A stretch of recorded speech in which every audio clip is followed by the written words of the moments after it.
Pair से तो वो भी इलेक्ट्रोनेगेटिविटी को अफेक्ट करता ना? हाँ सर, बॉन्ड में अगर लोन पेयर है तो वो इलेक्ट्रोनेगेटिविटी को अफेक्ट करता है, बट वो अफेक्ट हम अभी कंसिडर नहीं कर रहे हैं। हमारे लिए left to right electronegativity increases है, और उसका रीजन न्यूक्लियर चार्ज है। आप ये कहना चाह रहे हो कि अगर ज्यादा लोन पेयर्स होंगे तो इलेक्ट्रोनेगेटिविटी कम हो जाएगा। आप बिल्कुल सही कह रहे हो, बट वो चीज अभी डिस्कस नहीं यस कर रहे हैं। सर। ठीक है, अभी we are not, as of now we are not taking that into consideration. अगर हम उसको अभी कंसिडरेशन में लेंगे तो हमें केमिकल बॉन्डिंग अभी पढ़ना पड़ेगा। ठीक है, तो म्यूट कर लो खुद को, हर्ष खुद को म्यूट कर लो, थैंक यू।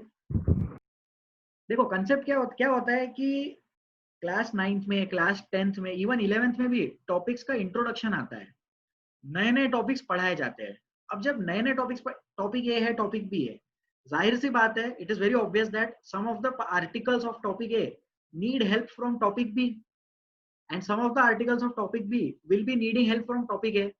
अब दोनों चैप्टर्स या दोनों आर्टिकल्स एक साथ तो पढ़ नहीं सकते ना। ए पढ़ेंगे तो उसमें डेफिनेटली कुछ डाउट्स होंगे जो बी चैप्टर समझने के बाद क्लियर होंगे, लेकिन जब बी पढ़ेंगे तब ए वाले डाउट्स डेफिनेटली क्लियर हो जाएंगे। तो please be advised, please remember that chemistry में, इवन केमिस्ट्री से तो ज्यादा फिजिक्स में, टॉपिक्स जो होते हैं हेवीली इंटर रिलेटेड होते हैं, एक दूसरे पे बहुत ज्यादा डिपेंड करते हैं। अगर हम सिर्फ इलेक्ट्रोनेगेटिविटी देखना चाहे तो इलेक्ट्रोनेगेटिविटी जो चैप्टर, जो आर्टिकल है, वो केमिकल बॉन्डिंग का आर्टिकल है। हमने अभी इलेक्ट्रोनेगेटिविटी का सिर्फ एक डेफिनेशन सीखा ताकि हम उसका ट्रेंड समझ पाए। जब हम इलेक्ट्रोनेगेटिविटी करेंगे अच्छे से, तब वो भी समझ में आ जाएगा, और ये ट्रेंड के पीछे और नए नए रीजन समझ में आएंगे। एक तो लोगों ने डाउट अभी पूछा था और क्या फैक्टर्स होते हैं, तो वो और क्या फैक्टर्स होते हैं ये भी हमें केमिकल बॉन्डिंग का इलेक्ट्रोनेगेटिविटी पढ़ने के बाद समझ में आ जाएगा। ठीक है, तो अभी हम सिर्फ ये याद रखेंगे कि left to right electronegativity increases, top to bottom decreases, और उसके पीछे के रीजन याद रखेंगे। और ट्रेंड कैसे याद रखना है? साइज से कंपेयर करके याद रखना है। हम ट्रेंड को साइज से कंपेयर करके लिखेंगे। ठीक है, गुड, क्लियर हुआ ये? हो गया होगा, आई बिलीव हो गया होगा। नेक्स्ट नेक्स्ट डिफिकल्टी लेते हैं भार्गवी। बोलिए भार्गवी जी। सर जो आपने बताया अभी कि इलेक्ट्रोनेगेटिविटी की कोई स्केल है, तो वो हाँ स्केल यस, कुछ यूनिट है क्या? यूनिट? नहीं उसका यूनिट नहीं है, इलेक्ट्रोनेगेटिविटी का कोई यूनिट नहीं है, क्योंकि इलेक्ट्रोनेगेटिविटी एक फिजिकल क्वांटिटी नहीं है। हम इतना ही बोलते हैं, जैसे नाइट्रोजन का electronegativity as far as I remember कुछ 3.5 3.4 के अराउंड है, तो there is no scale for electronegativity. क्या है, इलेक्ट्रोनेगेटिविटी इतना ज्यादा कंसेप्ट नहीं है कि उसको यूनिट हम दे। ठीक है, जैसे फॉर एग्जांपल फिजिक्स में यूनिट्स होते हैं, लेंथ, डिस्टेंस, लेंथ और डिस्टेंस का unit centimetre, metre, right. Chemistry में भी हमारे पास बहुत सारे यूनिट्स है। For example the unit of temperature is kelvin और डिग्री सेल्सियस। एनर्जी का यूनिट जूल है, वो फिजिक्स वालों की देन है, राइट। बट इलेक्ट्रोनेगेटिविटी का एज सच डिफाइंड यूनिट नहीं है as far as I remember, क्योंकि उसकी जरूरत नहीं पड़ती है, सिर्फ नंबर्स में काम चल जाता है। Okay okay? और सर वो वही स्केल को पॉलिंग स्केल बोलते हैं ना शायद? हाँ यस, वेरी गुड। तो जैसे मैंने बोला, फुट और इंचेस एक अलग चल रहा है, सेंटीमीटर मीटर एक अलग चल रहा है, तो एक पॉलिंग स्केल है जिससे इलेक्ट्रोनेगेटिविटी डिफाइन होती है, नंबर्स में आता है। वैसे डिफरेंट स्केल्स भी है। Polling scale was developed by Linus Pauling. ठीक है, we will cover that article in detail in chemical bonding in class 10th itself। उसके लिए 11th में जाने की जरूरत नहीं है, हम पॉलिंग स्केल भी डिस्कस करेंगे। ठीक है, sir thank you sir. Good, very good. Next, Divyam Khetan. Divyam Khetan. Atomic radius हाँ सर, वो सिलिकॉन का ज्यादा आएगा या गैलियम का? आप बताइए सर, आपको क्या लगता है, ट्रेंड के अकॉर्डिंग बताइए।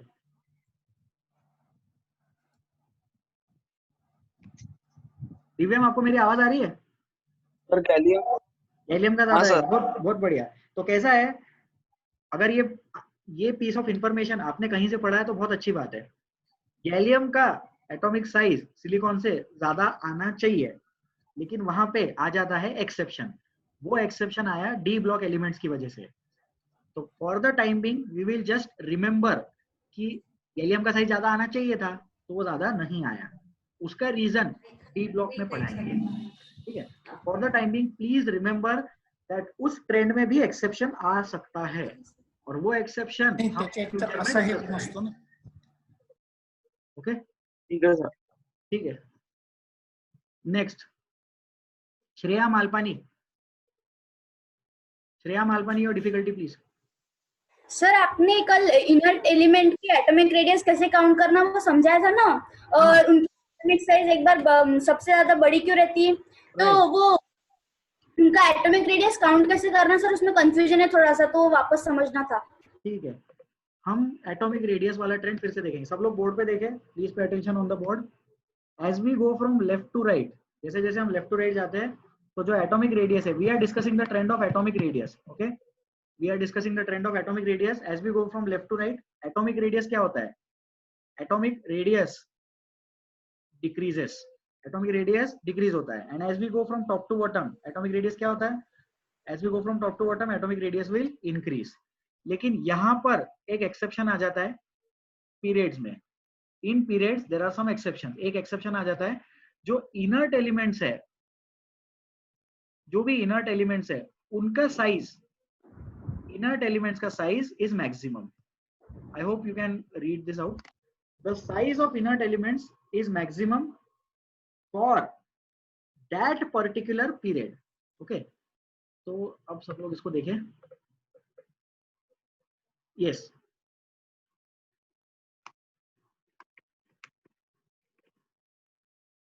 I have mentioned the second period. ठीक है, लिथियम से स्टार्ट होता है, नियॉन पे खत्म होता है। ओके, फिर इसके बाद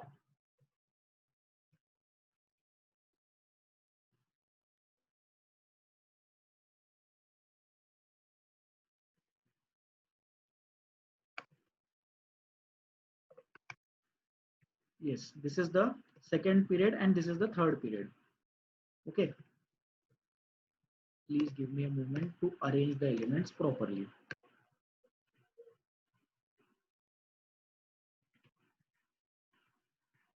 Good. ठीक है, बोर्ड पे देखो सब लोग, please pay attention on the screen, on the white board. Lithium से फ्लोरीन तक साइज कम होगा, एंड जो नियॉन एलिमेंट आएगा, जो नियॉन एलिमेंट है उसका साइज मैक्सिमम हो जाएगा उस पर्टिकुलर पीरियड में।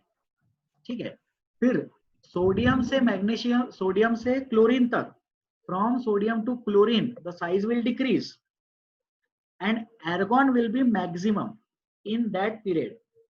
तो हम लोग ऐसा लिख सकते हैं that size of argon is more than sodium. Sodium से लेकर क्लोरीन तक जितने भी एलिमेंट्स है, उन सब एलिमेंट्स के साइज से ज्यादा साइज एर्गॉन का है, is more than sodium and chlorine and all the elements between them। ठीक है, तो सिमिलरली हम क्या लिख सकते हैं? सिमिलरली हम लिख सकते हैं size of neon is more than lithium to fluorine. Lithium से फ्लोरीन तक जितने भी एलिमेंट्स है उनके साइज से ज्यादा साइज नियॉन का है।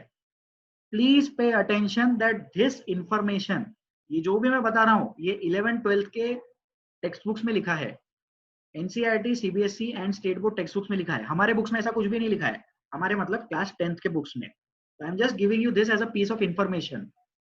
रिमेंबर दिस, याद रखे, लेफ्ट टू राइट जाते हैं तो साइज कम हो रहा है, लेकिन इनर्ट गैस का साइज उस पर्टिकुलर पीरियड में सबसे ज्यादा है। लेफ्ट टू राइट जाएंगे तो साइज कम हो रहा है, बट इनर्ट गैस का साइज उस पर्टिकुलर पीरियड में मैक्सिमम, नीचे मैंने लिखा भी है। Okay, and top to bottom जाते हैं तो साइज बढ़ता ही है। अब डाउट ये है कि ये साइज डिफाइन कैसे किया, तो समझे। न्यूक्लियस के सेंटर से आउटर मोस्ट इलेक्ट्रॉन तक के डिस्टेंस को रेडियस बोल सकते हैं। रेडियस मतलब क्या? एटम ने कितना डिस्टेंस कवर किया। एटम इज स्फेरिकल, डाल्टन ने कहा था atom is spherical, we will consider that. Because the atom is spherical, therefore a radius will be defined for an atom। अगर एटम स्फेरिकल है तो जाहिर सी बात है उसके लिए रेडियस वगैरह डिफाइन होगा, राइट। तो वो जो रेडियस डिफाइंड है वो कहां से है? न्यूक्लियस के सेंटर से है। और कहां तक है? जहां तक एटम जा सकता है। कहां तक जा सकता है? आउटर मोस्ट इलेक्ट्रॉन तक जा सकता है। तो आउटर मोस्ट इलेक्ट्रॉन तक के डिस्टेंस को हम बोलेंगे, आउटर मोस्ट तक इलेक्ट्रॉन तक के डिस्टेंस को we will call it as atomic radius. ठीक है, अब इनर्ट गैसेस में होता क्या है, उनका ऑक्टेट कॉन्फ़िगरेशन स्टेबल आ गया, तो इसलिए उनका साइज थोड़ा सा बढ़ जाता है। तो फ्लोरीन तक क्या हो रहा है? साइज कम हो रहा है। तो दिस इज लिथियम, फ्लोरीन तक साइज कम हो गया, और फ्लोरीन के बाद जो नियॉन है उसका साइज इससे भी ज्यादा है। देखो यहाँ ये साइज है लिथियम का, लिथियम से फ्लोरीन तक कम होता गया। आई होप दिख रहा होगा सबको कि ये कम हो रहा है, और ये फ्लोरीन का साइज है। और फ्लोरीन के बाद जब नियॉन का साइज आएगा तो नियॉन का साइज उससे कम होते हुए उससे ज्यादा आएगा, और सिर्फ उससे ज्यादा नहीं, ये लिथियम से भी ज्यादा आएगा। ठीक है, तो साइज क्या हो रहा है, ऐसे कम हो रहा है और एकदम से बढ़ जाता है। फ्लोरीन और नियॉन में बहुत डिफरेंस है साइज का। क्यों डिफरेंस है? क्योंकि नियॉन का ऑक्टेट कॉन्फ़िगरेशन है, नियॉन अपने आप में स्टेबल है, वो एक्स्ट्रा इलेक्ट्रॉन लेगा भी नहीं और अपना इलेक्ट्रॉन देगा भी नहीं, तो वो 8 इलेक्ट्रॉन्स स्टेबल होने की वजह से, ऑक्टेट कॉन्फ़िगरेशन की वजह से आउटर मोस्ट इलेक्ट्रॉन बहुत दूर चला गया न्यूक्लियस से, देयरफॉर द साइज इंक्रीजेस। ठीक है, I hope this is considerably satisfactory कि साइज क्यों बढ़ा, ऑक्टेट कॉन्फ़िगरेशन की वजह से बढ़ा, और डिटेल्स हम डिस्कस करेंगे इसके। But for this chapter it is sufficient to know that size is increasing because of octet configuration. Size क्या है? न्यूक्लियस के सेंटर से आउटर मोस्ट इलेक्ट्रॉन तक के डिस्टेंस को साइज बोलेंगे। ओके, ठीक है, जिनका डाउट था please comment, please reply back अगर समझ में आया हो तो। You can unmute yourself. Yes sir. Okay, good. ठीक है, will take 2 more doubts. Atomic radius and electrochemistry की ही डिफिकल्टीज लेने हैं हमें अभी। Okay, Varad Ingole, Varad Ingole please. Sir beryllium और एल्यूमिनियम का साइज में सबसे बड़ा इसका साइज है? सर वही वाली बात है, ये उसमें एक्सेप्शंस आते हैं। ठीक है, एक्सेप्शंस वाले पॉइंट्स हम फ्यूचर में डिस्कस करेंगे। ठीक है, टॉप टू बॉटम जा रहे हैं तो एक मिनट, बेरिलियम एल्यूमिनियम होल्ड करिए प्लीज। बेरिलियम और एल्यूमिनियम में कमेंट करना है। वरद आपका? Yes sir. हाँ, तो बेरिलियम और बोरॉन में पहले कमेंट करो। बोरॉन का साइज कम है। Yes sir. और बोरॉन और एल्यूमिनियम में कमेंट करो। सब लोग ध्यान दें, this is a very good question, this is a very good doubt, please pay attention everyone. हमें सर ने पूछा है, वरद ने पूछा है कि डायगोनली एलिमेंट्स में कंपेयर करके बताओ, तो I will try this out, please pay attention. Beryllium और बोरॉन में बोरॉन का साइज कम है, मतलब beryllium is more then boron, and boron और एल्यूमिनियम में aluminium is more then boron. तो क्या हो रहा है, बेरिलियम और एल्यूमिनियम दोनों बोरॉन से ज्यादा है, राइट? तो which of them is greater, ये क्वेश्चन है। The answer to this is aluminium is greater, क्योंकि नीचे जा रहे हैं तो नया मेन शेल आ गया। एल्यूमिनियम में कितने मेन शेल्स है? एल्यूमिनियम में 3 मेन शेल्स है। बोरॉन में कितने हैं? 2 है। बेरिलियम में कितने? बेरिलियम में भी 2 ही है। तो 2 मेन शेल्स का साइज छोटा और 3 मेन शेल्स का साइज बड़ा। तो aluminium is more then beryllium. As we go down the group, size increases. ठीक है, बोरॉन से एल्यूमिनियम बड़ा है, लेकिन बोरॉन से बेरिलियम भी बड़ा है। तो यहाँ पे हमें डाउट आता है कि दोनों में से ज्यादा बड़ा कौन होगा। तो answer is aluminium is more in size as compare to beryllium, and the reason is नीचे जाते हैं तो साइज ज्यादा बढ़ता है, और लेफ्ट टू राइट जाते हैं तो थोड़ा थोड़ा कम होता है। इसको याद रखें, हमेशा याद रखना, left to right 5, 4.8, 4.6, 4.4, 4.2 and so on. Top to bottom size increases. Top to bottom size कैसे increase हो रहा है? 5, 6, 7, 8. तो top to bottom size ज्यादा बढ़ रहा है, क्वांटिटी ज्यादा डिफरेंस है, डिफरेंस ज्यादा है। सर क्यों पर? सर क्यों? क्योंकि नया मेन शेल ऐड हो रहा है ना। टॉप टू बॉटम जा रहे हैं तो नया मेन शेल ऐड हो रहा है। हाइड्रोजन में कितने मेन शेल्स है? 1 मेन शेल है। लिथियम में कितने? 2 है। सोडियम में कितने? 3 है। पीरियड का नंबर मतलब मेन शेल का नंबर, ठीक है। और लेफ्ट टू राइट जब जाएंगे तो मेन शेल तो सेम ही हो गया।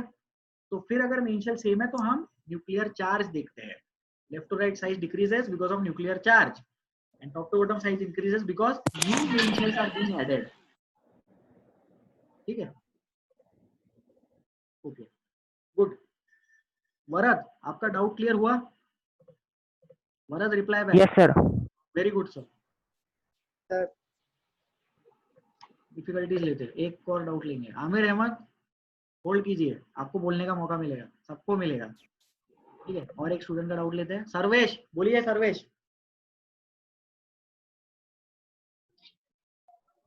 Sir, what is the atom called having high electronegativity? Sarvesh, I cannot hear you, please. Sir, what is the atom called having high electronegativity? What is the atom called having high electronegativity? High electronegative atom. ऐसे atom को क्या बोलते हैं जिसका electronegativity ज्यादा है? It is called as high electronegative atom. Fluorine is the atom which has got the maximum electronegativity. ठीक है, और कुछ नाम नहीं है उसका। जैसे बड़े एटम्स को क्या बोलते हैं? बिगर एटम्स। छोटे एटम्स को क्या बोलते हैं? Smaller atoms.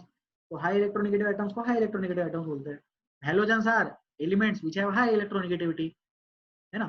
Group 1 alkali metals elements, group 1 alkali metals are the elements which have low electronegativity, therefore they have high electropositivity। ठीक है, ओके, ठीक है, दैट शुड बी सफिशिएंट। हम लोगों ने दो ट्रेंड्स फिर से डिस्कस किए, इलेक्ट्रोनेगेटिविटी और एटॉमिक रेडियस डिस्कस किया। अब हम लोग metallic and non metallic character discuss करेंगे। ठीक है सर, अरे शांति सर रहो। इलेक्ट्रोनेगेटिविटी पे डाउट है। हाँ लेंगे, आपके डाउट्स क्लियर करेंगे। अभी और दो ट्रेंड्स पढ़ाते हैं, फिर ये चारों में डाउट पूछ लेना। ठीक है, मेटालिक कैरेक्टर पे कमेंट करते हैं, सिंपल है, left to right. Metallic character क्या होता है? Decreases top to bottom. Metallic character क्या होता है? इंक्रीजेस। ठीक है, तो लेफ्ट टू राइट क्या हो रहा है? मेटालिक कैरेक्टर कम हो रहा है, तो नॉन मेटालिक कैरेक्टर बढ़ रहा है। टॉप टू बॉटम क्या हो रहा है? मेटालिक कैरेक्टर इंक्रीज हो रहा है, तो top to bottom non metallic character decrease हो रहा है। ये भी लास्ट टाइम पे डिस्कस किया था। दिस इज वेरी इजी, इसमें और कुछ याद रखने की जरूरत नहीं है। पी ब्लॉक में क्या होता है? पी ब्लॉक में मेटल्स है क्या? यस मेटल्स है। पी ब्लॉक में नॉन मेटल्स है क्या? हाँ नॉन मेटल्स भी है। पी ब्लॉक में मेटलॉइड्स है क्या? हाँ मेटलॉइड्स भी है। ठीक है, डी ब्लॉक में मेटल्स है क्या? सिर्फ मेटल्स है, मेटल्स ब्रैकेट में लिखेंगे ओनली। एफ ब्लॉक में, एफ ब्लॉक में क्या करेंगे? एफ ब्लॉक में लिखेंगे मेटल्स ओनली। एस ब्लॉक में क्या करेंगे? एस ब्लॉक में लिखेंगे S block metals, S block metals, S block metals only. इसको याद रखेंगे, you can remember this fact. Information है, लर्न कर सकते हैं। पी ब्लॉक में सब कुछ मिलता है, मेटल भी मिल गया, नॉन मेटल भी मिल गया, मेटलॉइड भी मिल गया। मेटलॉइड कहाँ है? जिगजैग लाइन है मेटलॉइड्स का, right. Metalloids separate the metals from non metals. सोचो, जो मेटलॉइड्स है उसके लेफ्ट साइड में, हम जहां से देख रहे हैं उसके लेफ्ट साइड में सारे मेटल्स है। जो मेटलॉइड्स है उसके राइट साइड में सारे नॉन मेटल्स है। वाह। पीरियोडिक टेबल में 1/3 elements are non metals. Periodic table में 2/3 elements are metals.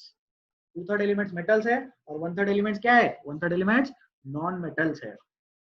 This is easy. Metalloid, metalloids बहुत कम है, नेग्लिजिबल है। 118 एलिमेंट्स में 7-8 मेटलॉइड्स है, काउंट करने की जरूरत नहीं है। ठीक है, वार्निंग दे रहे हैं सबको, क्लास में पढ़ाते वक्त बात मत करे, हाथ उठाए और फिर डाउट पूछे। ठीक है, विल गो अहेड, हम आगे बढ़ते हैं। अच्छा लग रहा है, मुझे अच्छा लग रहा है, आपको पता नहीं। वैलेंसी की बात करते हैं। वैलेंसी क्या होता है? वैलेंसी का थोड़ा सा ट्रिकी है यार, है सीखे भाई। कैसे ट्रिकी है? क्योंकि वैलेंसी क्या हो रहा है? पहले 1 है, फिर 2 है, फिर 3 है, 4 है, 4 के बाद क्या हो गया? 3 2 1 0। ये कहाँ है? ये है पीरियड्स में। लर्न करना है। कैसे लर्न करना है? 1 जो है 1, वो 1 क्या है? 1 जो है वो 1 क्या है? 1 अल्कली मेटल्स है।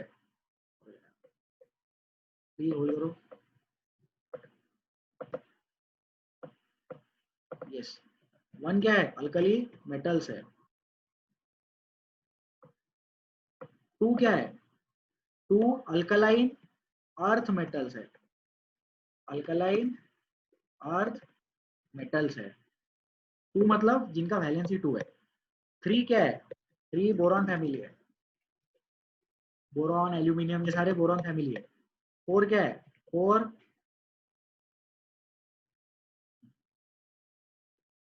Sorry my mistake. ठीक है, 1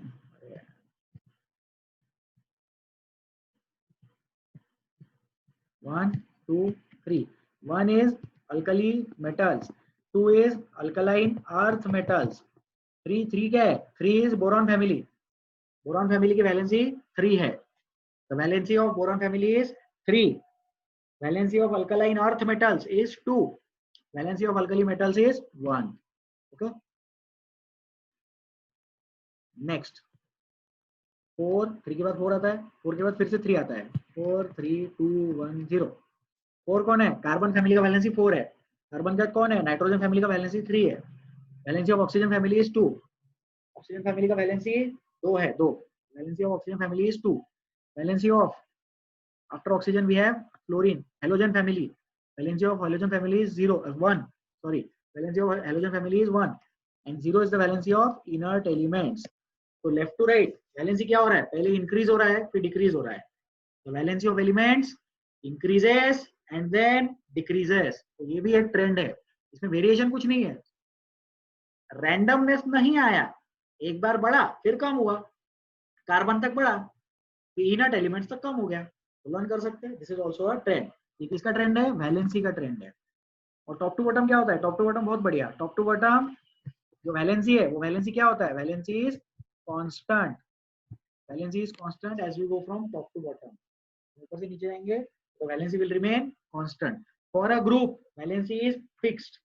एक ग्रुप के लिए वैलेंसी फिक्स होता है, उसमें भी बहुत सारे एक्सेप्शंस है, but those exceptions will be taken in chemical bonding. Top to bottom valency is constant for a group, ठीक है। सो अब हम valency, metallic non metallic character, atomic radius and electronegativity and electropositivity, ये पांचों articles के, पांचों trends के difficulties discuss करेंगे। We will discuss difficulties of all the 5 properties: valency, electronegativity, electropositivity, metallic non-metallic character and atomic radius। ये सब properties के doubts discuss करेंगे, ठीक है। So let us start. तनय अग्रवाल बोलिए। सर, जो एलिमेंट्स लेफ्ट साइड में रहते हैं उनकी इलेक्ट्रोनेगेटिविटी कम रहेगी और इलेक्ट्रोपॉजिटिविटी ज्यादा रहेगी। यस सर, जो लेफ्ट साइड में है मतलब कौन है? लेफ्ट साइड में मेटल्स है। हाँ सर, तो हाइड्रोजन की भी तो इलेक्ट्रोनेगेटिविटी कम रहेगी और इलेक्ट्रोपॉजिटिविटी ज्यादा रहेगी, तो वो इलेक्ट्रॉन पूरा लूज क्यों नहीं करता? करता है ना लूज। सोचो, नेचर में जब भी हाइड्रोजन रिएक्ट करता है तो वो या तो कोवेलेंट बॉन्ड बनाएगा या तो आयोनिक बॉन्ड बनाएगा। हाइड्रोजन जब आयोनिक बॉन्ड बनाता है तो वो H+ होता है। हाइड्रोजन कभी भी इलेक्ट्रॉन एक्सेप्ट नहीं करता, हैलोजेंस इलेक्ट्रॉन्स एक्सेप्ट करते हैं। आयोनिक बॉन्ड में क्या होता है? एक डोनर होता है और एक एक्सेप्टर होता है। आयोनिक बॉन्ड में क्या होता है? Complete transfer of electron takes place. Ionic bond में पूरा इलेक्ट्रॉन एक जगह से दूसरी जगह चला जाता है। तो जो नॉन मेटल्स है वो एक्सेप्टर्स है और जो मेटल्स है वो डोनर्स है। मेटल्स डोनर्स है, हाइड्रोजन भी इलेक्ट्रॉन डोनेट कर सकता है, इसीलिए H+ बनता है। इसीलिए हाइड्रोजन का इलेक्ट्रोनेगेटिविटी भी कम है। Hydrogen is a non metal but at the same time उसका electronegativity is very less. Shared pair में हाइड्रोजन कभी भी इलेक्ट्रॉन्स एक्सेप्ट नहीं करता। शेयर्ड पेयर में हाइड्रोजन इलेक्ट्रॉन एक्सेप्ट नहीं करता है। शेयर्ड पेयर में एक्सेप्ट करना मतलब वो पार्शियल पॉजिटिव पार्शियल निगेटिव लिखा था ना, ऐसा लिखा था ना, डेल्टा पॉजिटिव डेल्टा निगेटिव। तो जो डेल्टा निगेटिव है 99% ऑफ द टाइम्स ये हमेशा नॉन मेटल्स पे ही आएगा और डेल्टा पॉजिटिव जो है ये हमेशा मेटल्स पे ही आएगा या फिर हाइड्रोजन पे आएगा, ठीक है। तो जैसे हम HCl लिखते हैं, प्लीज पे अटेंशन, जैसे हम लोग क्या लिखते हैं? HCl लिखते हैं। HCl में हाइड्रोजन पे लिखते हैं डेल्टा पॉजिटिव एंड क्लोरीन पे लिखते हैं डेल्टा निगेटिव। क्लोरीन पे लिखते हैं डेल्टा माइनस क्योंकि इलेक्ट्रोनेगेटिविटी ज्यादा है। तो आपका डाउट ये था कि हाइड्रोजन की इलेक्ट्रोनेगेटिविटी क्या है? It is very less. The electronegativity of hydrogen is very less. In fact in one of the scales, मैंने बताया ना बहुत सारे स्केल्स है, तो in one of the scales electronegativity of hydrogen is taken as 0। उसको बेसिस मान के बाकी की इलेक्ट्रोनेगेटिविटी लिखी है। ये भी बताया था लास्ट टाइम पे that electronegativity is a relative concept. तो किसी ने पूछा भी था किससे कंपेयर किया, तो हाइड्रोजन से कंपेयर किया। जिससे कंपेयर करते हैं उसका 0 लेते हैं। तो electronegativity of hydrogen is considered to be 0। Good. तो तनय आपका डाउट समझ में आया? क्लियर हुआ doubt? Yes sir. Very good sir, thank you so much. Vaishnav Nagare, Vaishnav doubt पूछिए please. Sir, what is electropositivity? What is electropositivity? Electropositivity क्या है डिस्कस कर लेते हैं। पहले इलेक्ट्रोनेगेटिविटी डिस्कस करते हैं, फिर से जनता की डिमांड पे एक बार और। इलेक्ट्रोनेगेटिविटी क्या है? Tendency to attract the shared pair of electrons in covalent bond. तो इलेक्ट्रोपॉजिटिविटी क्या हो जाएगा? इलेक्ट्रोपॉजिटिविटी इसका उल्टा हो जाएगा, राइट? इलेक्ट्रोपॉजिटिविटी की डेफिनेशन क्या लिखेंगे? Tendency to let go of the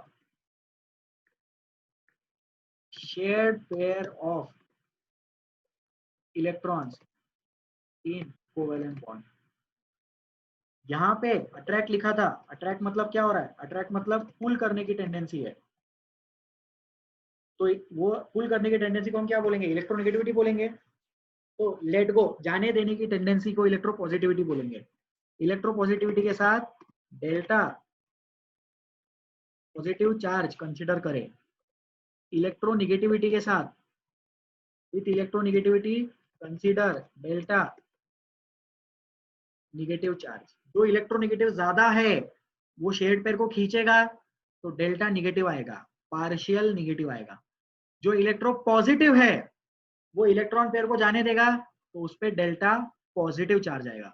delta negative electro negative atoms, delta positive electro positive atoms. Delta कब आता है? Delta means partial. ये कब दिखता है? कोवेलेंट बॉन्ड में दिखता है। और कंप्लीट चार्ज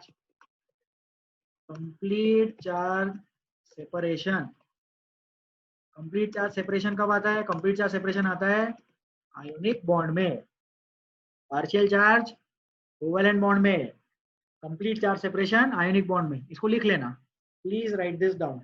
इसको लिख के रखेंगे तो अच्छा हो जाएगा, फ्यूचर में काम आएगा। और वो फ्यूचर जल्दी आएगा जब हम केमिकल बॉन्डिंग पढ़ेंगे। ठीक है, किन का डाउट था ये? आई डोंट रिमेम्बर किन का डाउट था, sorry. Please reply back. Sir Vaishnav. Vaishnav, बोलिए वैष्णव नागरे, आपको समझ में आया डाउट? क्लियर हुआ क्या आपका डाउट था इलेक्ट्रोपॉजिटिविटी क्या है? Yes yes. Thank you sir. Mute कर लो खुद को। श्रेयस मालपानी प्लीज। सर आपने बोला कि जीरो ग्रुप की जो एलिमेंट्स की साइज रहती है वो सबसे ज्यादा रहती है क्योंकि वो स्टेबल रहती है। पर सर यहाँ पे सपोज मतलब ऑक्टेट रूल आ रहा नहीं आ रहा, लेकिन यहाँ पे प्रोटॉन्स तो बढ़ेंगे ना, तो न्यूक्लियर चार्ज की वजह से उनकी साइज तो कम ही रहनी चाहिए, तो यहाँ पे बढ़ रही कैसे? नहीं सर, वो इसलिए नहीं है क्योंकि वो ज्यादा स्टेबल कॉन्फ़िगरेशन है। देखो क्लोरीन क्या है? क्लोरीन की रिएक्ट करने की इच्छा है, राइट? क्लोरीन के बाद आता है नियोन। नियोन की रिएक्ट करने की इच्छा नहीं है। फ्लोरीन जो है वो इलेक्ट्रॉन एक्सेप्ट करता है, नियोन इलेक्ट्रॉन एक्सेप्ट नहीं कर सकता। तो आप ऐसा समझो कि नियोन में जो 8 इलेक्ट्रॉन्स है या 8 नहीं भी हो, उसका ऑक्टेट रूल कंप्लीट है। ऑक्टेट रूल कंप्लीट नहीं भी हो फिर भी वो किसी से रिएक्ट तो नहीं कर रहा है, चाहे वो ऑक्टेट रूल की वजह से रिएक्ट ना करे या वो ऑक्टेट रूल की वजह से रिएक्ट करे, वो बात की बात है। लेकिन इनर्ट गैसेस किसी से रिएक्ट तो नहीं करते, तो अगर वो रिएक्ट नहीं करते हैं तो वो अपने आप में स्टेबल है, इसीलिए उनको नोबल गैसेस भी बोलते हैं, नोबल एलिमेंट्स भी बोलते हैं। तो जो नोबल गैसेस है क्योंकि वो अपने आप में स्टेबल है तो इसलिए उनका एटॉमिक रेडियस मैक्सिमम है।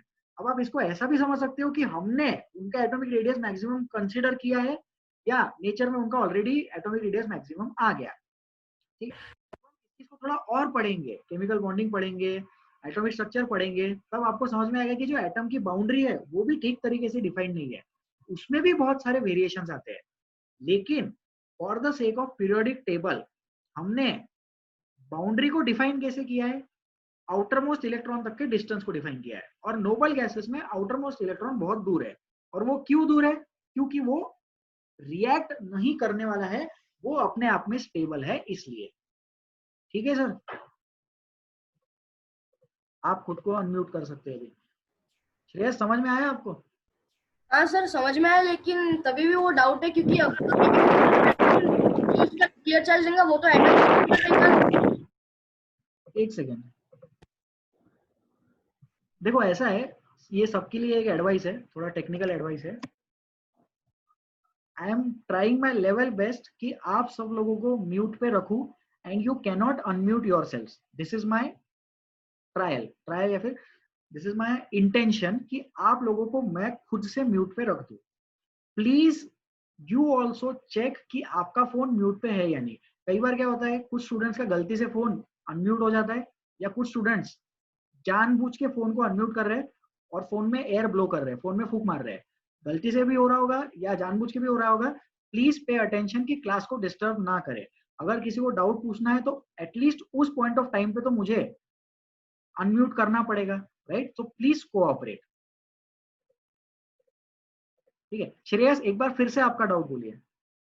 सर आपने जो बोला वो समझा मुझे, लेकिन आपने बोला कि वो रिएक्ट नहीं करता, लेकिन सर यहाँ पे रिएक्शन की तो बात ही नहीं आती ना, क्योंकि न्यूक्लियर चार्ज तो एटम के अंदर रहेगा ना, तो वो Very good. रिएक्ट करे या ना करे उससे तो कोई मतलब ही नहीं। बिल्कुल बिल्कुल बिल्कुल, ठीक है ठीक है। सब लोग ध्यान देंगे यहाँ पे, सब लोग देखो इधर। एटॉमिक रेडियस की सबसे पुरानी डेफिनेशन एटॉमिक रेडियस की, जब एटम पता चला कि जब एटम पता चला कि स्फेरिकल है, और जब ये डिस्कस किया गया कि एटम का कुछ साइज हो सकता है, तब जाहिर सी बात है कि लोगों ने सोचा होगा कि कुछ एटम्स बड़े होंगे, कुछ एटम्स छोटे होंगे, राइट? उस टाइम पे एटॉमिक रेडियस कैसे डिफाइन किया गया था? तो उस टाइम पे ऐसा मानो कि हर चीज का कंपाउंड बनता था, जैसे Cl2। तो Cl2 में क्या होता है, जब कंपाउंड बन रहा है तो उसमें आ रही है ओवरलैपिंग, ठीक है? वो जो शेडेड रीजन है दैट इज ओवरलैपिंग वाला part. Shaded region is overlapping वाला पार्ट। शेडेड रीजन में वो एटम एक दूसरे के ऊपर आ गए, उनके इलेक्ट्रॉन क्लाउड्स मर्ज हो गए। क्या हो गए? मर्ज हो गए। Electron clouds are merge. Chlorine में इलेक्ट्रॉन क्लाउड्स मर्ज हो जाते हैं।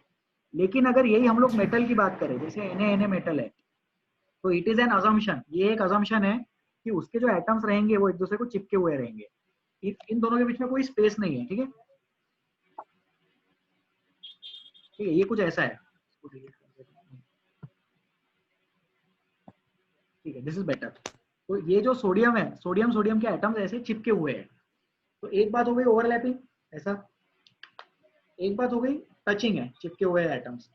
और तीसरी वाली चीज है नियॉन में। तो क्या होता है कि नियॉन और नियॉन के जो एटम्स है वो वैसे ही बहुत दूर है। वो वैसे ही बहुत दूर अगर है तो वो एटम्स ऐसे रहेंगे। तो इसका न्यूक्लियस और इसके न्यूक्लियस के बीच के डिस्टेंस को डिवाइड बाय 2 करते हैं। जैसे इसके न्यूक्लियस और इसके न्यूक्लियस का डिस्टेंस इतना आ गया, उस डिस्टेंस को डिवाइड बाय 2 किया, उससे एटॉमिक रेडियस डिफाइन किया। फिर बाद में जब इलेक्ट्रॉन्स का एक्चुअल पोजीशन डिफाइन कर सके, एक्चुअली पता चला कि साइज कितना है, तो उससे पता चला कि इनर्ट गैसेस का साइज वाकई में बहुत ज्यादा है, और इसलिए रीजन दिया गया कि वो स्टेबल है तो उनको किसी से रिएक्ट नहीं करना है। क्वेश्चन ये था कि फ्लोरीन में और नियॉन में, इसमें भी 9 proton 9 electron, 9 proton 9 electron, 10 proton 10 electron. तो एक प्रोटॉन की वजह से न्यूक्लियर चार्ज बढ़ा, तो साइज कम होना चाहिए था, लेकिन साइज कम नहीं हुआ, और उसका रीजन स्टेबिलिटी ही बताया गया। तो फाइनल रीजन उसका स्टेबिलिटी ही बताया गया, क्योंकि वो किसी से अब रिएक्ट नहीं करने वाला है, ठीक है? एक और रीजन होता है, क्या होता है कि जो इलेक्ट्रॉन्स है ना, इसमें हमेशा पेयर्स में रहते हैं, क्योंकि उसमें 8 इलेक्ट्रॉन्स है तो उसके 4 पेयर्स रहेंगे, ठीक है? ये भी हम लोग एटॉमिक स्ट्रक्चर में डिस्कस करेंगे। देयर आर 4 पेयर्स, क्योंकि 8 इलेक्ट्रॉन्स है ना। तो फ्लोरीन में क्या है? फ्लोरीन में 7 इलेक्ट्रॉन्स है, तो 7 इलेक्ट्रॉन्स होने की वजह से एक इलेक्ट्रॉन अकेला रहेगा ना, एक इलेक्ट्रॉन को पेयर नहीं बनाने को मिला। वो जो पेयरिंग है उससे भी साइज में फर्क पड़ता है, वो चीज एटॉमिक स्ट्रक्चर में आएगा। तो फॉर द टाइमिंग आप ये समझो कि stability is one of the factor, second factor is pairing, because उसमें जो दो इलेक्ट्रॉन थे वो भी पेयर हो गए, ऑक्टेट भी कंप्लीट हो गया, स्टेबल भी हो गया, उसको किसी से रिएक्ट नहीं करना है, तो वो वाला फैक्टर ज्यादा डोमिनेंट हो गया ओवर न्यूक्लियर चार्ज। जैसे टॉप टू बॉटम भी तो न्यूक्लियर चार्ज बढ़ रहा है, लेकिन टॉप टू बॉटम जो न्यूक्लियर चार्ज बढ़ रहा है उसको हमने टेक इनटू अकाउंट नहीं किया, वहां पे हमने नंबर ऑफ मेन शेल्स को टेक इनटू अकाउंट किया। तो लेफ्ट टू राइट में न्यूक्लियर चार्ज को टेक इनटू अकाउंट किया हेलोजेंस तक, उसके बाद after halogens we have taken into consideration the stability factor, we have taken into consideration the octet wala factor। ठीक है श्रेयस, आई होप थोड़ा बहुत सेटिस्फैक्टरी लगा होगा। हाँ सर। सर तो हम जीरो ग्रुप एलिमेंट्स की जो साइज है उसको एक्सेप्शंस रख सकते क्या? बिल्कुल सर, वो एक्सेप्शन ही है। एक्सेप्शन कब आता है? एक्सेप्शन का मतलब क्या है? अगर कोई चीज रेगुलर ट्रेंड को फॉलो नहीं कर रही है तो उसको एक्सेप्शन बोलते हैं। पिछले 10 सालों से अगर जुलाई में बारिश हुई और इस साल जुलाई में बारिश नहीं हुई तो क्या हो गया? एक्सेप्शन हो गया। Left to right size decrease हो रही है, अगर ऐसा नहीं मिला तो उसको एक्सेप्शन बोलना। तो inert gases have maximum radius in their periods. This is an exception of inert gases. Mercury is a liquid in spite of being a metal. This is a exception of mercury. Rather, this is an exception of metallic character of mercury. ठीक है, तो exception तभी आता है जब चीजें trend को follow ना करे। तो इनर्ट गैसेस ने ट्रेंड को फॉलो नहीं किया, इसलिए उसको एक्सेप्शन हम बोल सकते हैं। ठीक है सर, आई नो कि जो मैं एक्सप्लेनेशन दे रहा हूं आपको वो उतना ज्यादा सेटिस्फैक्टरी नहीं लग रहा है, and the reason for this is chemical bonding and atomic structure अभी हमारा पेंडिंग है। This is the first chapter periodic table, this is the first chapter of class 10th जो हम लोग डिस्कस कर रहे हैं। ठीक है, इसके बाद जब केमिकल बॉन्डिंग आएगा हम बॉन्ड सीखेंगे, फिर एटॉमिक स्ट्रक्चर आएगा, हम जब एक्चुअली देखेंगे कि इलेक्ट्रॉन्स वाकई में कहां पर है, तब ये सारी डिफिकल्टीज और अच्छे से एड्रेस होंगी। ठीक है, तब तक पढ़ते रहना। Okay yes sir. Okay good. ठीक है, नेक्स्ट अनीश सोनावने। अनीश को शायद आवाज नहीं आ रही है मेरी। Next Bhargavi, sorry my mistake. Anish please. Sir metallic property मतलब मेटेलिक प्रॉपर्टी कोई भी एलिमेंट की डायरेक्टली प्रोपोर्शनल है क्या उसकी इलेक्ट्रोपॉजिटिविटी से? बोल सकते हैं सर, बहुत बढ़िया, एक बहुत अच्छा कंसेप्ट आपने डेवलप किया खुद से, सब लोग ध्यान देंगे। More is the metallic character, more is the electropositivity, and more is the non metallic character, more is the electronegativity. जो नॉन मेटल है वो ज्यादा इलेक्ट्रोनेगेटिव है और जो मेटल है वो ज्यादा इलेक्ट्रोपॉजिटिव है। सोचो क्यों? Metals have a tendency to donate electrons, non metals have a tendency to accept electrons. बस ये याद रखना कि electronegativity and electropositivity is defined only for covalent bond. ठीक है, now let me tell you a personal secret, नहीं personal experience. मैं आप सब लोगों के साथ एक मेरा खुद का पर्सनल एक्सपीरियंस शेयर करना चाहूंगा यहाँ पे। क्या होता है कि हम लोग इलेक्ट्रोनेगेटिविटी सीखते हैं, फिर इलेक्ट्रोनेगेटिविटी सीखते वक्त हम उसको metallic and non metallic character से रिलेट करते हैं, जैसे अनीश ने अभी किया। ये चीज मैंने भी किया था मेरे 11th क्लास में। लेकिन फिर वो रिलेट करने के बाद हम स्टूडेंट्स, और मैं भी एक स्टूडेंट हूँ, इलेक्ट्रोनेगेटिविटी की एक्चुअल डेफिनेशन से कोवैलेंट बॉन्ड ये भूल जाते हैं। और हम क्या सोचते हैं? इलेक्ट्रॉन खींचा मतलब इलेक्ट्रोनेगेटिविटी ज्यादा, इलेक्ट्रॉन जाने दिया मतलब इलेक्ट्रोनेगेटिविटी कम। ऐसा नहीं है, उसमें ये याद रखना है कि इलेक्ट्रोनेगेटिविटी जो प्रॉपर्टी है सिर्फ कोवैलेंट बॉन्ड के लिए डिफाइन होता है। मैंने यही गलती की थी, और इलेक्ट्रोनेगेटिविटी को सिर्फ tendency to attract electron pair ऐसा बोल दिया था, वो नहीं चलेगा। Tendency to attract shared pair of electron in a covalent bond. Shared pair भी बोलना जरूरी और कोवैलेंट बॉन्ड भी बोलना जरूरी है। ठीक है, और उसके बेसिस पे ये इन्फरेंस हम डेवलप कर सकते हैं। इन्फरेंस 100% करेक्ट है। इन्फरेंस मतलब conclusion. Conclusion is 100% correct that more is the metallic character, more will be the electropositivity, and more is the non-metallic character, more will be the electronegativity. ठीक है Anish? Yes sir. Very good sir. Okay good. Next Bhargavi बोलिए। Sir जो metalloids है वो electronegative होते हैं कि electropositive? बहुत बढ़िया। क्या है ना, मेटेलॉइड्स के लिए इलेक्ट्रोनेगेटिव है, ये इलेक्ट्रोपॉजिटिव है। सोचना पड़ेगा इस पे, हम थोड़ा सोचते हैं, डिस्कस करते हैं। मेटेलॉइड्स इलेक्ट्रोनेगेटिव है, इलेक्ट्रोपॉजिटिव है, उनको हम इलेक्ट्रोनेगेटिव बोल सकते हैं। ठीक है, लेकिन एक्चुअली क्या है ना, मेटेलॉइड्स जो है वो एक बाउंड्री लाइन है, राइट? मेटेलॉइड्स के पहले मेटेलिक बिहेवियर, मेटेलॉइड्स के बाद नॉन मेटेलिक बिहेवियर। लेकिन जो मेटेलॉइड्स है वो थोड़ा सा नॉन मेटल की तरफ रखे हुए हैं ना, ऐसे पीरियोडिक टेबल में एग्जैक्ट बीच में नहीं है। तो जो मेटेलॉइड्स है थोड़ा सा इलेक्ट्रोनेगेटिव है ऐसा हम सोच सकते हैं।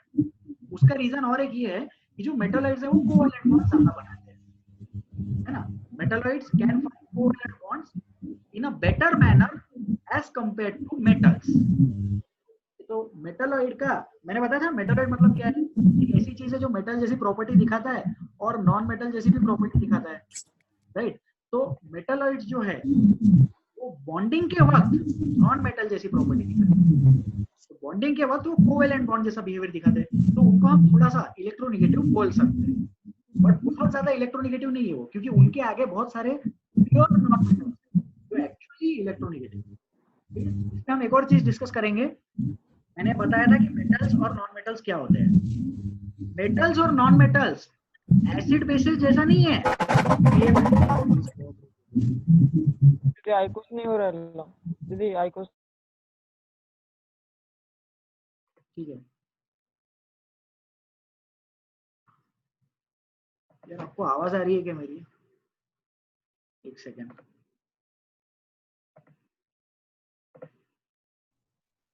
Shreyas Malpani, please unmute yourself and tell me आपको आवाज आ रही है क्या? Yes sir, yes sir. हाँ ठीक है, thank you thank you thank you. एक दो और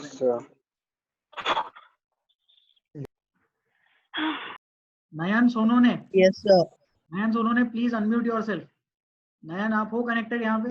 yes sir. Okay good, thank you so much. ठीक है, now you can not unmute yourself. अब मैं जो बोलूंगा सुने, सब लोग ध्यान दो। हमने डिस्कस किया था मेटल्स और नॉन मेटल्स के बारे में, तो मैंने बताया था मेटल्स और नॉन मेटल्स एसिड बेसिस जैसा नहीं है। अगर कोई चीज एसिड नहीं है तो वो बेस होगी क्या? जरूरी नहीं है, वो चीज सॉल्ट भी हो सकती है। वो चीज एसिड भी नहीं, बेस भी नहीं, सॉल्ट भी नहीं, ऐसा भी चलता है। तो जो दुनिया में जितने भी कंपाउंड्स है, जरूरी नहीं है कि उनको 3 पार्ट्स में डिवाइड कर दिया, एसिड बेसिस एंड सॉल्ट्स। उसके अलावा भी बहुत सारे कंपाउंड्स है, ठीक है।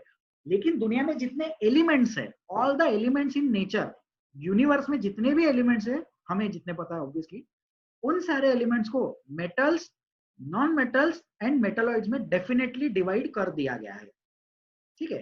तो किस बेसिस पे डिवाइड किया? उनके प्रॉपर्टीज के बेसिस पे।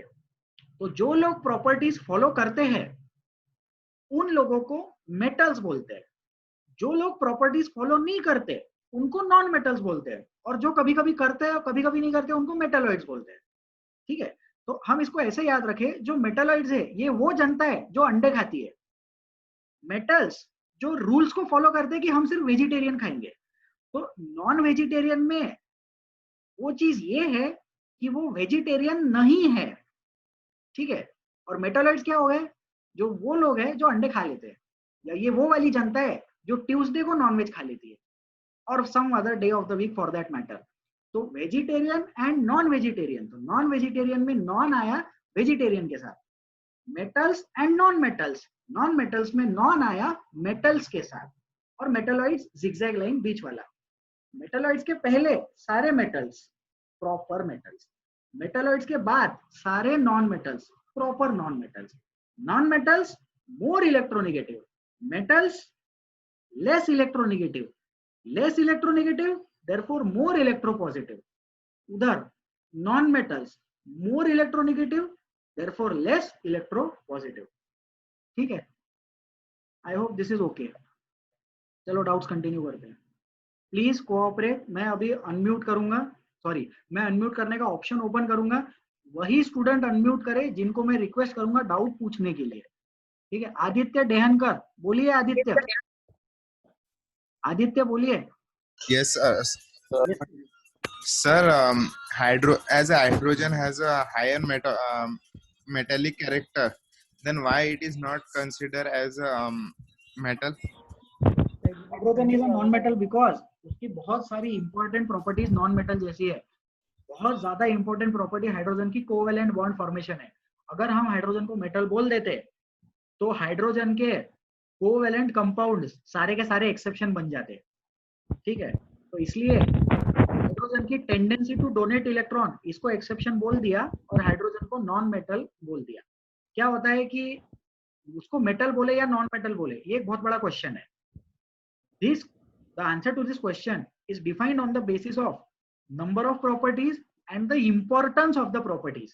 अब हाइड्रोजन जो है वो कितने सारे कोवेलेंट कंपाउंड्स बनाता है, फिर अगर हाइड्रोजन को मेटल बोल देंगे फिर तो वो बहुत बड़ा प्रॉब्लम हो जाएगा। ये हाइड्रोजन को नॉन मेटल बोला और हाइड्रोजन की जो प्रॉपर्टी मेटल जैसी है उसको एक्सेप्शन बोल दिया, क्योंकि कोवैलेंट बॉन्ड बनाना ये ज्यादा इंपॉर्टेंट प्रॉपर्टी है और एक इलेक्ट्रॉन डोनेट करना ये कम इंपॉर्टेंट प्रॉपर्टी है हाइड्रोजन के according. Therefore hydrogen is a non metal. ठीक है sir? Yes, sir. Thank you, sir. Very good sir, thank you so much. Next Bhargav 16। Sir, हाँ सर, थोड़ा ऊंचा बोलिए सर। sir, how is the valency of transition elements defined? How is the valency of transition elements defined? Sir, this we will discuss in atomic structure. अभी सिर्फ इतना याद रखना है कि transition elements have variable valencies. उनकी दो वैलेंसीज डिफरेंट टाइप की हो सकती है। Inner transition elements have variable valencies, उनकी तीन डिफरेंट टाइप की वैलेंसीज होती है। डिफाइन कैसे हुई, this we will take up in atomic structure. Please be connected. ठीक है सर? एटॉमिक स्ट्रक्चर में पढ़ाएंगे कि वैलेंसी एक्चुअली कैसे डिफाइन हो। ठीक है? Yes, sir. Okay sir, thank you.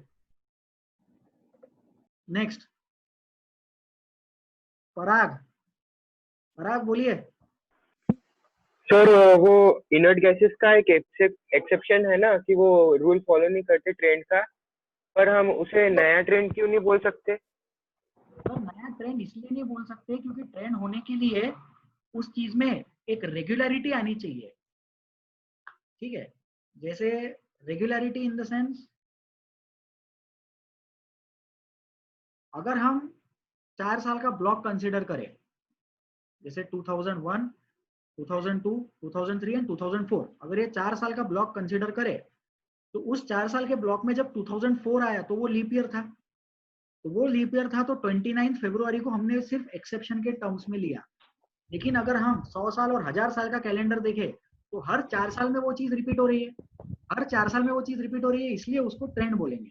अब अगर आप चाहो तो इनर्ट गैसेस की चीज को ट्रेंड बोल सकते हो, लेकिन क्योंकि वो लास्ट में आया और लास्ट में आने के बाद भी थोड़ा सा उसका साइज नहीं बढ़ा, उसका साइज बहुत ज्यादा बढ़ गया, इसलिए उसको ट्रेंड नहीं कंसिडर करेंगे और एज एन एक्सेप्शन बोलेंगे तो ज्यादा बेटर रहेगा। ठीक है? I hope that takes care of this. Next Varad Ingode, फिर से आपका डाउट है क्या? Sir yes sir. हाँ, जिनके डाउट क्लियर हो गए ना, you can unraise your hands, अपना हाथ नीचे ले सकते हो अगर डाउट क्लियर हो गया है तो। वरद बोलिए। सर आयंस में एटॉमिक रेडियस कैसे वेरी करता? नहीं सर, कैटायन एनायन की हम बात नहीं करेंगे अभी। कैटायन एनायन के एटॉमिक रेडियस की बात बहुत आगे आएगी। अभी हम सिर्फ रेडियस ऑफ न्यूट्रल एटम्स का ही डिस्कस कर रहे हैं। As of now we are interested only in atomic radius of neutral atoms, क्योंकि आयंस डिस्कस करने जाएंगे तो पहले ये सिखाना पड़ेगा आयंस क्या है। It will take time. ठीक है? केमिकल बॉन्डिंग में आएगा वो। नेक्स्ट प्रथमेश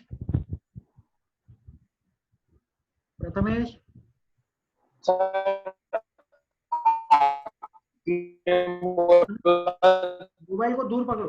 हाँ सर, आपने बोला था कि NaCl में इलेक्ट्रॉन शो होती। सर आपने बोला था कि NaCl में इलेक्ट्रॉन, आपकी आवाज नहीं आ रही ठीक से। सर आपने बोला था कि NaCl में इलेक्ट्रोनेगेटिविटी शो होती है। हाँ सर, NaCl में Na की इलेक्ट्रोनेगेटिविटी बहुत कम है, क्लोरीन की इलेक्ट्रोनेगेटिविटी बहुत ज्यादा है, ये बताया मैंने। Right, correct? हाँ, शो होती है। और जो डेफिनेशन लिखी थी हमने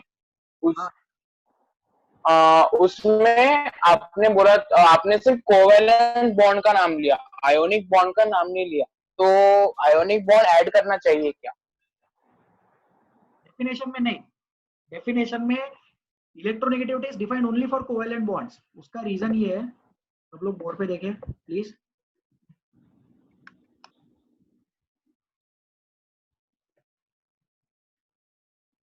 Please pay attention on the board. NaCl has ionic bond. Na has complete positive charge.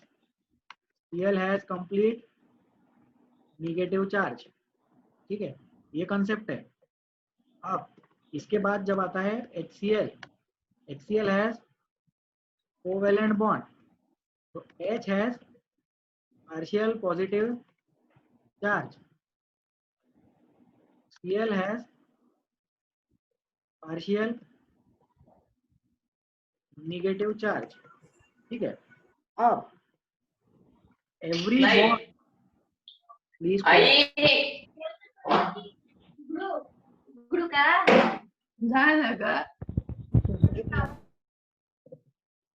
Every bond, यार प्लीज होल्ड।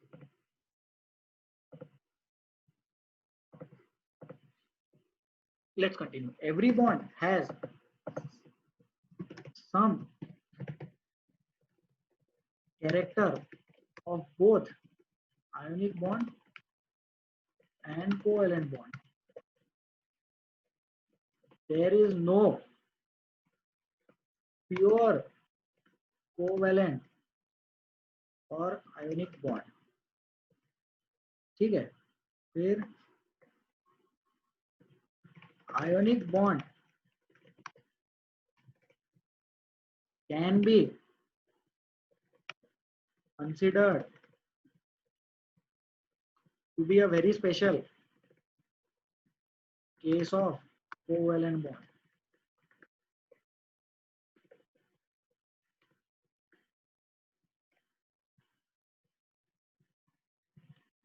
ठीक है, सब लोग बोर्ड पे देखें। Ionic bond can be considered to be a very special case of covalent bond and not the other way round. तो ऐसा सोचो, दुनिया में सिर्फ कोवेलेंट बॉन्ड है और उस कोवेलेंट बॉन्ड में कुछ बॉन्ड्स ऐसे हैं जहां पे इलेक्ट्रॉन कंप्लीटली ट्रांसफर हो गया, उसको हमने नाम दिया आयोनिक बॉन्ड। तो ionic bond can be considered to be a very special case of covalent bond. इसीलिए इलेक्ट्रोनेगेटिविटी जो है वो सिर्फ कोवेलेंट बॉन्ड के लिए डिफाइंड है। जिन कंपाउंड्स में परसेंटेज कोवेलेंट कैरेक्टर, जिन कंपाउंड्स में परसेंटेज कोवेलेंट कैरेक्टर बहुत ही कम है, उन कंपाउंड्स में उसका रीजन इलेक्ट्रोनेगेटिविटी ही है, बट परसेंटेज आयोनिक बॉन्ड कम है, सॉरी परसेंटेज कोवेलेंट कैरेक्टर बहुत ज्यादा है, परसेंटेज कोवेलेंट कैरेक्टर बहुत ही कम है, लेकिन वहां पे जो इलेक्ट्रोनेगेटिविटी डिफाइंड है, it is defined only in that covalent character, ठीक है। तो जो कोवेलेंट कैरेक्टर की डेफिनेशन है उसमें कोवेलेंट बॉन्ड हटा के आयोनिक बॉन्ड लगाना ये गलत हो जाएगा, कोवेलेंट बॉन्ड हटा के सिर्फ बॉन्ड लगाना भी गलत हो जाएगा। इलेक्ट्रोनेगेटिविटी का यूज कोवेलेंट बॉन्ड्स के लिए ही आता है। Tendency to attract shared pair of electron, तो ऐसे इमेजिन करो कि NaCl में भी शेयरिंग है। सोचो, Na ने अपना एक इलेक्ट्रॉन दिया, क्लोरीन ने अपना एक इलेक्ट्रॉन दिया, लेकिन अब क्लोरीन ने दोनों इलेक्ट्रॉन्स को इतना ज्यादा खींच लिया कि ऐसा लग रहा है कि Na पे +1 है और क्लोरीन पे -1 है। और HCl में भी क्लोरीन ने खींच लिया, बट क्लोरीन ने HCl में कम खींचा और क्लोरीन ने NaCl में बहुत ज्यादा खींच लिया। इसलिए NaCl में +1 और Na में +1 और Cl में -1, whereas HCl में delta positive and delta negative. तो जो डेफिनेशन है वो प्रॉपर है और उसका रीजन ये है, बोर्ड पे लिखा हुआ last point, ionic bond can be considered to be a very special case of covalent bond and not the other way round, ठीक है। इसको याद रखेंगे और आई होप इससे डाउट क्लियर हो गया होगा। So now you can unmute yourself. Yes, sir. Okay, समझ में आया? Yes, sir. हाँ सर, प्रथमेश। प्रथमेश, ठीक है Prathamesh, thank you. Okay, Siddhant. Sir, हाँ बोलिए। पार्शियल नेगेटिव चार्ज और पॉजिटिव चार्ज समझ में नहीं आया। पार्शियल नेगेटिव और पार्शियल पॉजिटिव समझ में नहीं आया, ठीक है, लेट अस डिस्कस दिस।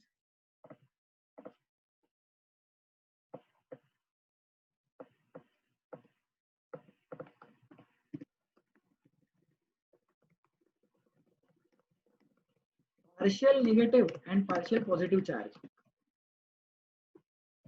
फिर वही एग्जांपल सेम ही है अपने पास में, Cl और NaCl, Ls, ठीक है।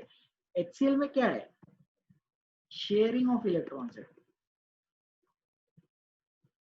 whereas NaCl में क्या है? कंप्लीट ट्रांसफर है, राइट। NaCl में क्या हो रहा है? NaCl में कंप्लीट ट्रांसफर ऑफ इलेक्ट्रॉन्स हो रहा है, HCl में शेयरिंग ऑफ इलेक्ट्रॉन्स है। लेकिन ये जो शेयरिंग है ये अनइक्वल शेयरिंग है, इस चीज को ध्यान से सोचें। HCl में अनइक्वल शेयरिंग क्यों है?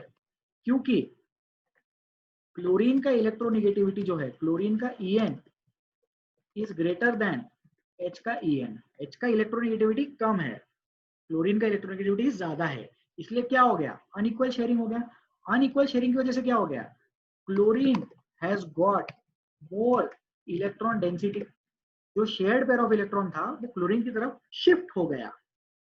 H has got less electron density, तो इसलिए H डेवलप्स पॉजिटिव चार्ज, और वो जो पॉजिटिव चार्ज है वो पार्शियल है, और इसीलिए क्लोरीन डेवलप्स निगेटिव चार्ज। ये जो क्लोरीन ने निगेटिव चार्ज डेवलप किया ये भी पार्शियल है, ठीक है। लेकिन अब NaCl में क्या हुआ? NaCl में तो इलेक्ट्रॉन कंप्लीट ट्रांसफर हो गया, राइट? तो Na ने क्या डेवलप किया? Na develops complete positive charge, ठीक है। Na ने क्या डेवलप किया? Na ने कंप्लीट पॉजिटिव चार्ज डेवलप किया, ठीक है। और Cl ने क्या डेवलप किया? Cl develops complete negative charge, right? Chlorine ने पूरी तरह से निगेटिव चार्ज डेवलप कर लिया और Na ने पूरी तरह से पॉजिटिव चार्ज डेवलप किया। क्यों? क्योंकि कंप्लीट ट्रांसफर हो गया। इसका रीजन क्या है? इसका भी रीजन वही है कि इलेक्ट्रोनेगेटिविटी क्लोरीन की बहुत ही ज्यादा है। तो आप ऐसा समझो कि क्लोरीन की इलेक्ट्रोनेगेटिविटी हाइड्रोजन से भी ज्यादा है और क्लोरीन की इलेक्ट्रोनेगेटिविटी सोडियम से भी ज्यादा। लेकिन सोडियम और हाइड्रोजन में सोडियम की इलेक्ट्रोनेगेटिविटी थोड़ी ज्यादा होने की वजह से, सोडियम और हाइड्रोजन में हाइड्रोजन की इलेक्ट्रोनेगेटिविटी थोड़ी ज्यादा होने की वजह से HCl में अभी भी कोवेलेंट बॉन्ड है। NaCl में तो पूरा आयोनिक बॉन्ड बन गया। अब इसको कंपेयर करो ClCl के साथ। ClCl में क्या है? ClCl में भी शेयरिंग ऑफ इलेक्ट्रॉन्स है, लेकिन यहाँ पर क्या है? यहाँ पर है इक्वल शेयरिंग। क्यों इक्वल शेयरिंग है? क्योंकि सेम सेम एटम्स है। उसकी वजह से क्या हुआ? उसकी वजह से नो पार्शियल चार्ज डेवलप्स, ठीक है। तो ClCl में क्या हो रहा है? कोई पार्शियल चार्ज डेवलप नहीं हो रहा है, इक्वल शेयरिंग की बात हो रही है। Shared pair of electron exactly बीच में है, 50-50% है उनका। HCl में क्या हो गया? HCl में क्लोरीन की तरफ ज्यादा, हाइड्रोजन की तरफ कम। तो HCl में क्लोरीन पे आया डेल्टा निगेटिव, पार्शियल निगेटिव, और हाइड्रोजन पे आया delta positive, partial positive. Whereas NaCl में क्या हो गया? NaCl में क्लोरीन पे तो कंप्लीट निगेटिव आ गया और Na पे तो कंप्लीट पॉजिटिव आ गया। तो Na is complete positive, Cl is complete negative, तो वो हो गया कंप्लीट ट्रांसफर, ठीक है। I hope this helps. तो सिद्धांत आप अभी बोल सकते हैं। सिद्धांत बोलिए, समझा क्या? Yes sir. Very good sir, thank you very much. I hope आपको सही में समझ में आया हो। प्रथमेश धर्मे, प्रथमेश कैसे हैं आप? आज आपका पहला डाउट है शायद। प्रथमेश रिप्लाई करो, थोड़ा जोर से बोलो प्रथमेश, ऊंचा बोलो, ऊंचा। सर हाँ sir. Yes sir yes sir बोलिए सर, डाउट पूछिए। सर अभी आपने बोला कि सर अभी आपने मतलब बताया में हाइड्रोजन पार्शियल हाइड्रोजन में माइक को दूर रखो, फोन को दूर रखो थोड़ा। तो बाद में ट्राई करते हैं, ठीक है। अरे भाई अनीश सर मतलब पार्शियल सी मतलब एग्जैक्टली मतलब वो कभी भी वहां का चार्ज जा सकता है क्या? नहीं, पार्शियल का मतलब कभी भी जा सकता है, कभी भी आ सकता नहीं है। पार्शियल का मतलब वो टुकड़ों में है, ठीक है। टुकड़ों में कैसे है? अब देखो इधर, अनीश बोर्ड दिख रहा है? अनीश बोर्ड दिख रहा है? Yes sir. ठीक है। Partial means incomplete.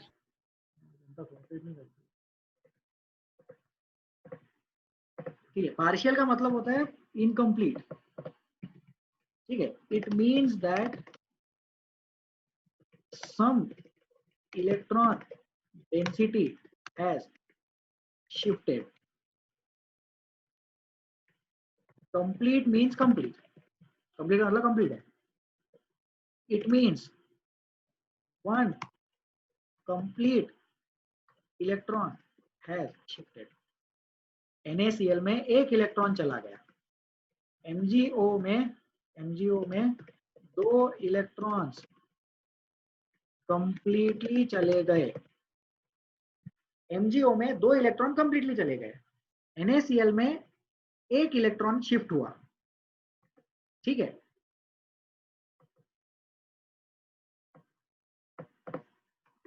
HCl में क्या होता है?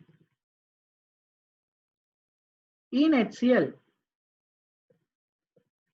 unequal sharing takes place, which means that unequal sharing takes place. इसका मतलब ये है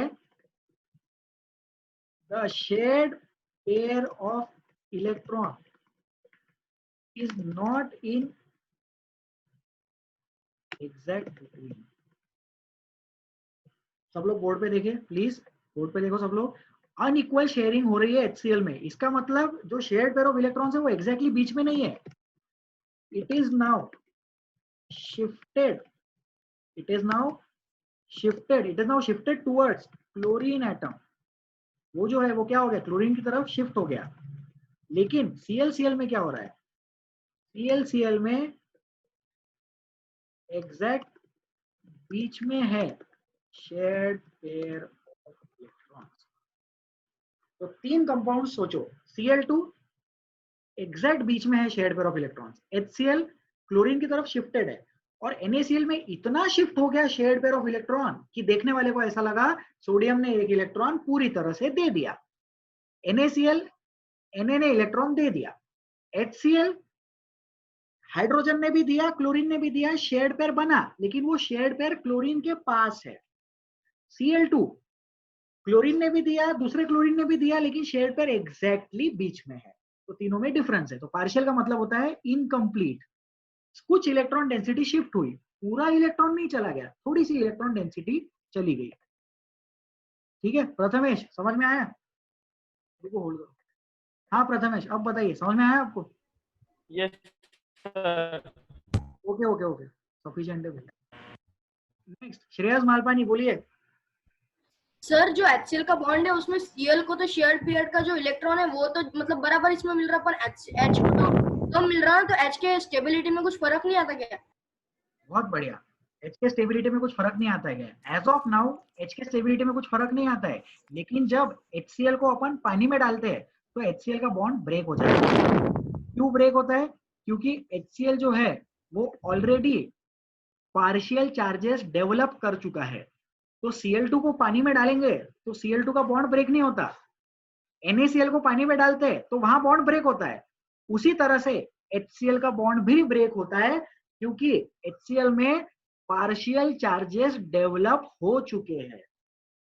तो HCl में H पे डेल्टा पॉजिटिव आया, उससे स्टेबिलिटी पे कुछ फर्क नहीं पड़ा. HCl कंपाउंड एग्जिस्ट कर सकता, लेकिन वो HCl को वाटर में डिसॉल्व करेंगे तो वो ब्रेक हो जाता H+ और Cl- में. NaCl को वाटर में डालेंगे तो वो ब्रेक हो जाता Na+ और Cl- में. NaCl भी कंप्लीटली ब्रेक हो जाता पानी में, HCl भी कंप्लीटली ब्रेक हो जाता पानी में, लेकिन Cl2 ब्रेक नहीं होता. ठीक है. So in HCl, H has got delta positive charge and chlorine has got delta negative charge. ठीक है सर, रुको होल्ड करो. हाँ सर ठीक है, समझ में आया? हाँ सर एक और क्वेश्चन है कि जब हम HCl को पानी में डालते हैं तो Cl का क्या होता? Cl- पानी में H+ भी तैर रहा होता है, स्विम कर रहा होता है. Cl- भी तैर रहा होता है, स्विम कर रहा होता है. वाटर में H2O है तो वो H2O अपनी जगह फिक्स है, और वाटर में H+ भी आ गया और वाटर में Cl- भी आ गया. 3 चीजें दिखाई देती है पानी में. H2O के मॉलिक्यूल्स, H+ हाइड्रोजन के कटायंस और Cl- क्लोरीन के अनायंस. लेकिन Cl2 को पानी में डालेंगे तो 2 चीजें दिखाई देंगी, H2O के वाटर के मॉलिक्यूल्स और Cl2 के मॉलिक्यूल्स. NaCl को पानी में डालेंगे तो 3 चीजें दिखाई देंगी, Na+ के सोडियम के कटायंस, Cl- अनायंस और H2O के मॉलिक्यूल्स. ठीक है sir? Yes sir. Very good sir. एक लास्ट डाउट लेंगे, बोलिए पराग. सर हाइड्रोजन जब क्लोरीन के साथ बॉन्ड बनाता तो हाइड्रोजन की स्टेबिलिटी बढ़नी चाहिए। हाँ बढ़ती है ना। हाइड्रोजन एटॉमिक फॉर्म से HCl के फॉर्म में ज्यादा स्टेबल है। करेक्ट। आगे। और सर जब वो पानी में डिसोसिएट होता है तो उसकी स्टेबिलिटी कांस्टेंट रहती है कि कम हो जाती है? ठीक है, केमिकल बॉन्डिंग में देखेंगे सर ये। ठीक है, स्टेबिलिटी बढ़ जाती है, आंसर बता देता हूँ मैं, स्टेबिलिटी बढ़ जाती है, लेकिन आप अगला डाउट पूछेंगे सर ऐसा क्यों हुआ, तो वो चीज हम केमिकल बॉन्डिंग में देखेंगे। ठीक है, वाटर में डालेंगे। Okay sir, thank you. Yes sir, good, very good. ठीक है, नेक्स्ट एक लास्ट डाउट ले लेते हैं। प्रथमेश बोलिए। नहीं यार प्रथमेश रीजन क्या है? Prathamesh I am very much sorry, मैं आपका डाउट कंसिडर नहीं कर पाऊंगा, आपकी आवाज ठीक से नहीं आ रही है। ठीक है, आपके शायद फोन में कुछ प्रॉब्लम है या इंटरनेट में प्रॉब्लम है या मेरे इंटरनेट में प्रॉब्लम है कि आपकी वॉइस मुझे सुनाई नहीं दे रही है, तो I am very much sorry. ठीक है, और किसी का डाउट ले लेते। सिद्धांत, सिद्धांत से डाउट पूछेंगे। प्रथमेश प्लीज उसको म्यूट करिए। सिद्धांत बोलिए। सिद्धांत, सिद्धांत, सिद्धांत ट्राई करो अभी। सर हाँ सर। कार्बन जिसके भी साथ बॉन्ड बनाएंगे वो एग्जैक्ट बिटवीन में बनेगा क्या? नहीं सर, क्यों ऐसा? क्योंकि सर जो कंप्लीट इलेक्ट्रॉन शेयर कर लेंगे ना। ठीक है, ये आज का लास्ट डाउट है, हम लोग डिस्कस कर लेते हैं इसको। देख लो सब लोग, देखो बोर्ड पे स्ट्रक्चर दिखाई दे रहा होगा, एक स्ट्रक्चर बना रहे हैं बोर्ड पे हम लोग। बोर्ड पे हम लोग CH4 बना रहे हैं, CH4 का मॉलिक्यूल दिखाई देगा सबको। CH4 एक कंपाउंड है, कार्बन की इलेक्ट्रोनेगेटिविटी ज्यादा है। Carbon is more then electronegativity of hydrogen. Electronegativity of carbon is more then electronegativity of hydrogen.